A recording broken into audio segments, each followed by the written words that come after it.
Bismillahirrahmanirrahim. Assalamualaikum warahmatullahi wabarakatuh. Alhamdulillahirrabbilalamin. Salatu wassalamu ala asyrafil anbiya'i wal mursalin wa ala alihi wa sahbihi ajma'in. Rabbi shrah li sadri wa yassir li amri wahlul 'uqdatam min lisani yafqahu qawli. Yang terhormat Ibu Kepala SMP Negeri 1 Tambarrejo, yang saya hormati Bapak Ibu guru beserta staf karyawan, dan yang saya banggakan anak-anakku beserta didik kelas 7-8 yang berada di rumah masing-masing. Pertama-tama marilah kita panjatkan puji syukur atas kehadirat Allah Subhanahu wa taala, yang mana pada pagi hari ini kita diberi kesehatan oleh Allah Subhanahu wa taala sehingga kita bisa melaksanakan ibadah puasa dan aktif dalam kegiatan Pondok Ramadan. Yang kedua kalinya, sholawat serta salam semoga tetap tercurah limpahkan kepada junjungan kita Nabi besar, Nabi Agung, Nabi Muhammad SAW. Beliau adalah sumber dari segala ilmu, maka kita harus meniru apa yang dilakukan beliau.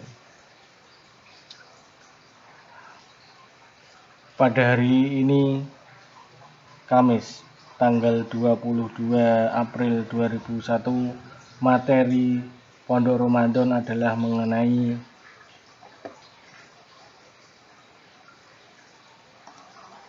adab pergaulan Muslim.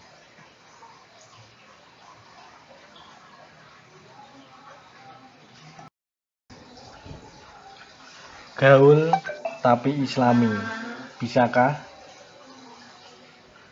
Kesannya gaul itu tidak Islami. Apakah benar? Bisakah kita jadi gaul tetapi tetap Islami? Untuk menjawab pertanyaan ini, bagusnya kita lihat saja model ideal seorang Muslim, yaitu Rasulullah. Beliau adalah sosok yang menyenangkan. Wajahnya sumringah di hadapan sahabat-sahabatnya. Beliau amat baik kepada keluarganya dan amat penyayang kepada anak-anak. Nah, kita sendiri yang juga Muslim ini bagaimana? Bisa tidak seperti beliau?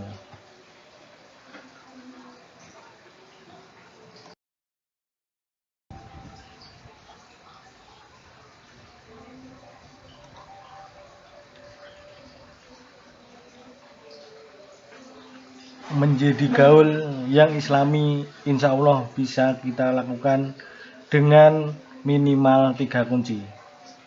Yang pertama adalah moral. Artinya selalu berkomitmen kepada aturan-aturan dan nilai-nilai Islam. Yang kedua, respect. Artinya menghargai orang lain. Dan yang ketiga adalah komunikatif, yaitu pandai menjalin komunikasi.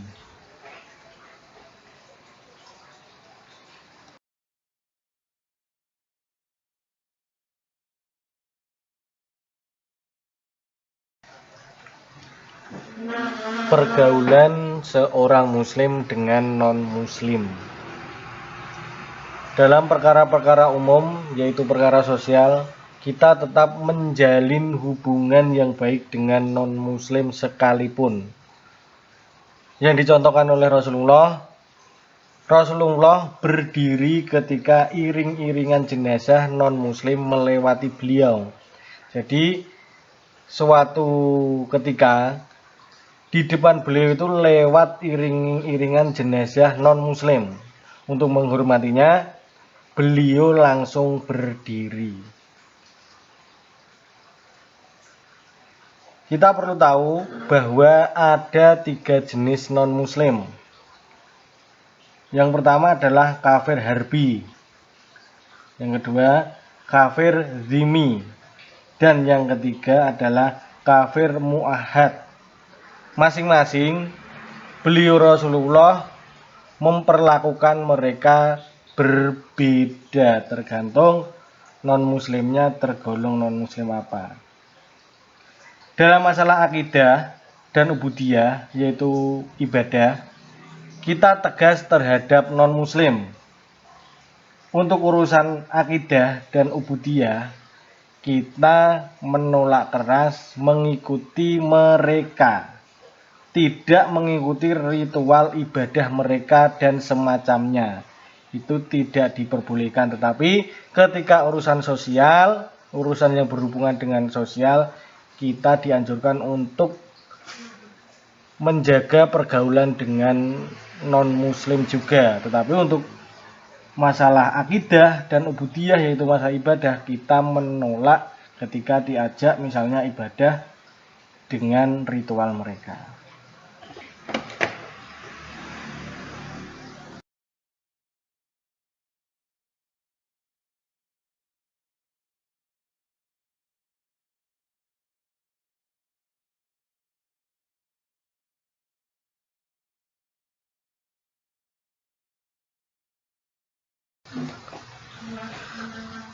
Pergaulan sesama muslim.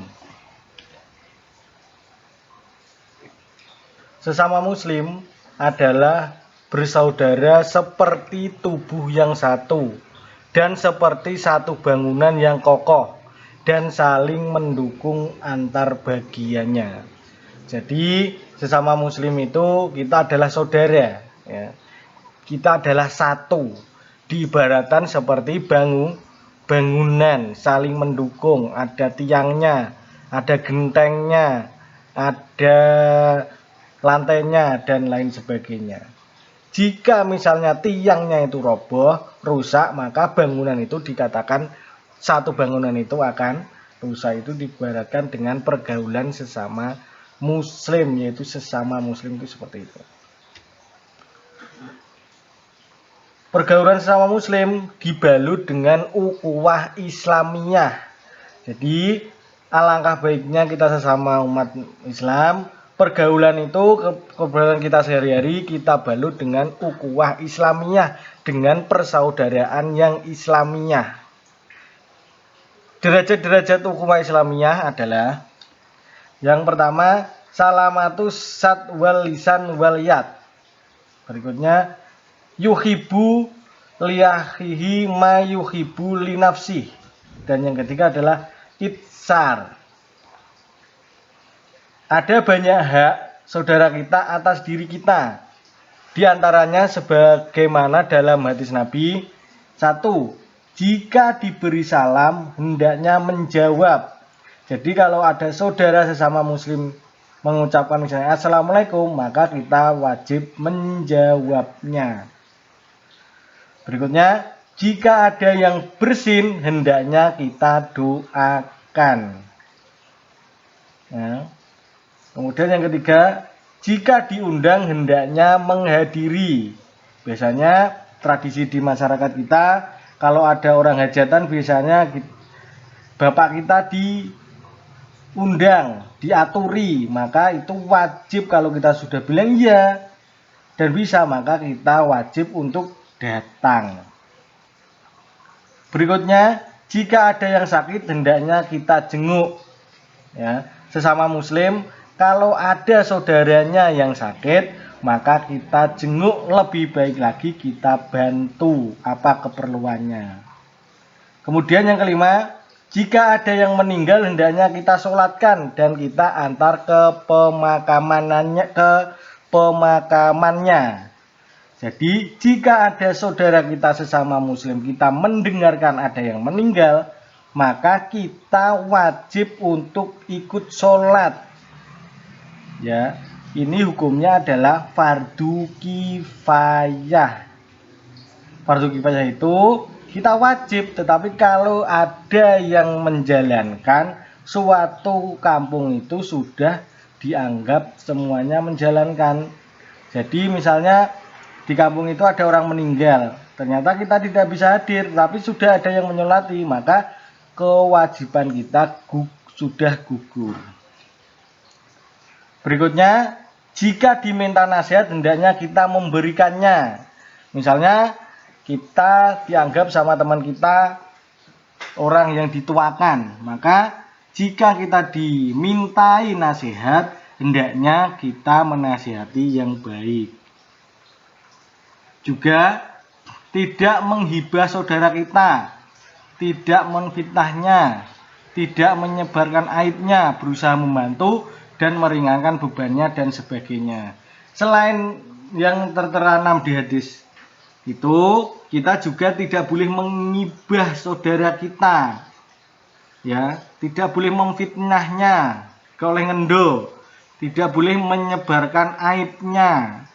Meskipun itu jelek, teman kita misalnya itu punya kesalahan, maka kita tidak boleh mengejeknya. Kemudian berusaha membantu, kalau ada temannya yang kesusahan, kita berusaha untuk membantu dan meringankan bebannya. Jika kita mau mencintai saudaramu, ungkapkan hadiah juga bisa menumbuhkan rasa cinta di antara kita. Jangan mudah mengkafirkan sesama muslim kecuali jika ada sebab yang benar-benar jelas dan jelas.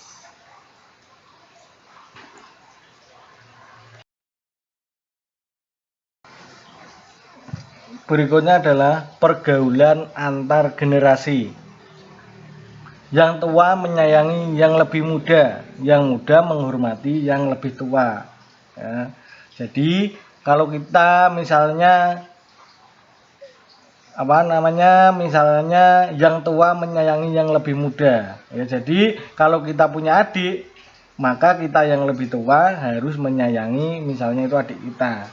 Kemudian yang muda menghormati yang tua atau yang lebih tua, misalnya kita harus menghormati orang tua kita, dan juga jika di sekolah kita harus menghormati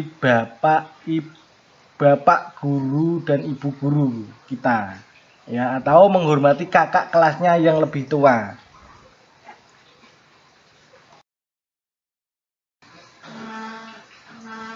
Pergaulan dengan orang yang dihormati.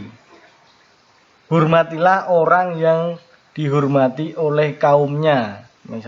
Maksudnya, jika kita misalnya pindah di suatu tempat dan di tempat itu ada orang baik yang dihormati, maka kita harus ikut menghormatinya. Bagi orang yang biasa dihormati, janganlah gila hormat. Maksudnya, kalau kita sudah biasa dihormati, misalnya kita ntar tuanya sampai misalnya menjadi bupati atau menjadi guru, ya, maka kalau kita sudah dihormati, kita jangan gila hormat, ya. Gaya, nggak boleh gaya. Juga penghormatan harus tetap dalam bingkai syariat Islam, ya, hormatnya itu harus sesuai dengan ketentuan syariat Islam, harus sesuai dengan syariat Allah Subhanahu wa Ta'ala dan syariat Rasulnya, yaitu Nabi Muhammad Shallallahu Alaihi Wasallam. Contoh orang-orang yang biasa dihormati ini tadi, yaitu tokoh masyarakat, pejabat atau penguasa, orang-orang yang mengajari kita dan sebagainya. Maka kita ntar kalau sudah menjadi orang-orang yang dihormati, kita tidak boleh sombong.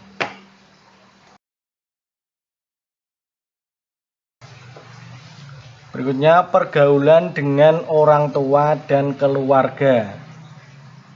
Bersikap santun dan lemah lembut kepada ibu dan bapak. Jadi kita sebagai anak, ini hukumnya wajib kita bersikap santun dan lemah lembut kepada orang tua kita, yaitu bapak ibu kita, terutama jika mereka berdua telah lanjut usia. Kita tidak boleh, janganlah berkata kepada keduanya. Misalnya kita disuruh orang tua, kita itu tidak boleh. Berkata gitu aja tidak boleh, apalagi sampai kita membentaknya. Terhadap keluarga, hendaknya kita senantiasa saling mengingatkan untuk tetap taat kepada ajaran Islam. Ya, misalnya ada anggota keluarga kita yang lupa misalnya untuk sholat, maka kita berkewajiban untuk mengingatkan. Tapi kalau misalnya kepada orang tua kita, maka mengingatannya harus dengan lemah lembut. dan santun. Sebagaimana Nabi telah melakukannya kepada Ahlul Bait. Ahlul Bait itu adalah keluarganya Nabi Muhammad. Itu jika ada salah, itu beliau menegurnya dengan santun dan lemah lembut, meskipun beliau adalah seorang nabi. Dan Allah berfirman, ku anfusakum wa ahlikum naro. Berikutnya adalah pergaulan dengan tetangga. Tetangga harus kita hormati, ya. Tetangga kita, yaitu yang utama yang paling dekat, harus kita hormati. Misalnya dengan tidak menzolimi. Kita tidak boleh menzolimi tetangga kita, apalagi tetangga kita itu tidak salah. Menyakiti dan mengganggunya, ya, menyakitinya, misalnya ngerasani, apalagi sampai menganiaya, kemudian mengganggunya, itu juga tidak boleh. Dengan membantunya, dengan meminjamnya sesuatu yang dibutuhkan, memberikan bagian jika kita sedang masak-masak.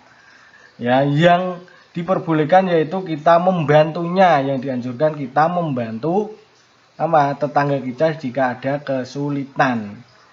Kemudian bisa meminjaminya, yaitu meminjaminya misalnya ada barang yang perlu kita punya dan kita tidak pakai.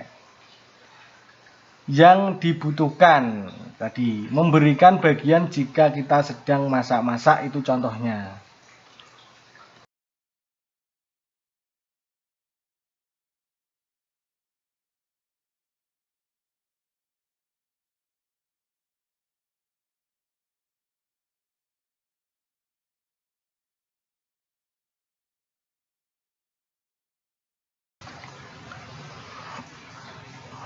Berikutnya adalah pergaulan antar jenis. Ya, sudah menjadi fitrah laki-laki itu tertarik kepada wanita dan demikian pula sebaliknya. Wanita tertarik dengan pria, itu sudah fitrah, sudah kodratnya seperti itu. Islam telah mengatur bagaimana rasa tertarik dan rasa cinta di antara dua jenis manusia itu dapat disalurkan. Itu bukan dengan pacaran atau pergaulan bebas, tetapi dengan ikatan yang kuat, yaitu pernikahan.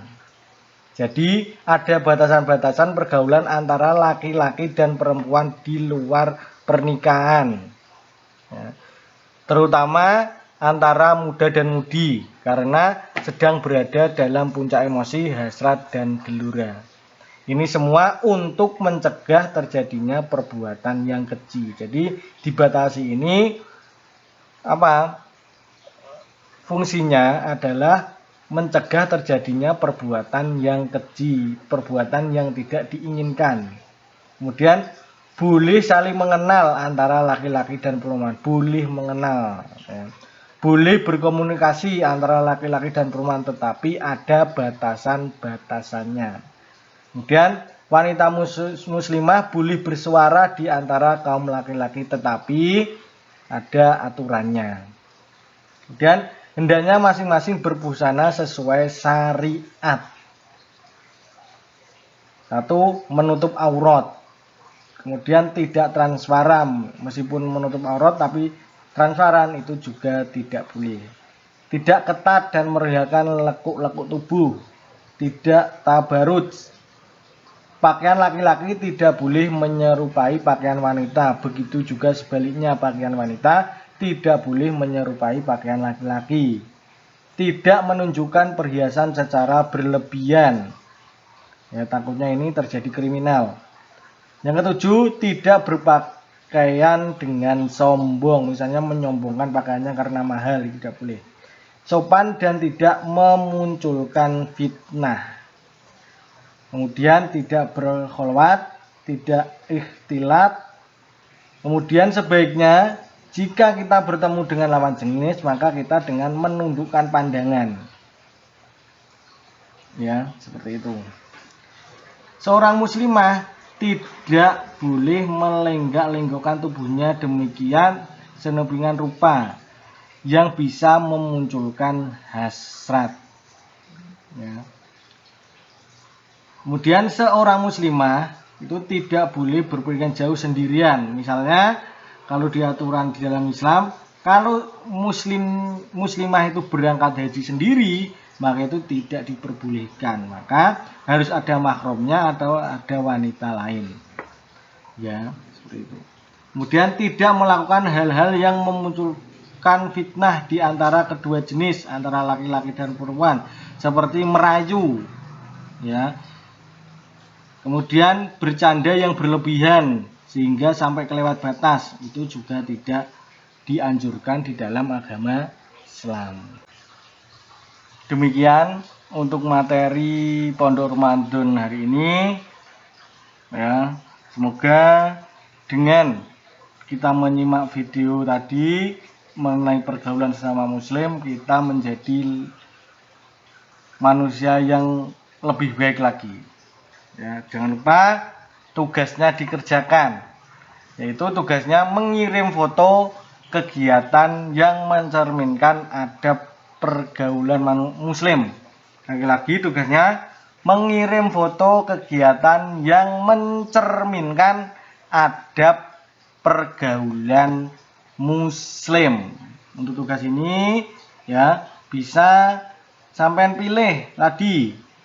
Misalnya mau mengirim mengenai pergaulan sesama muslim.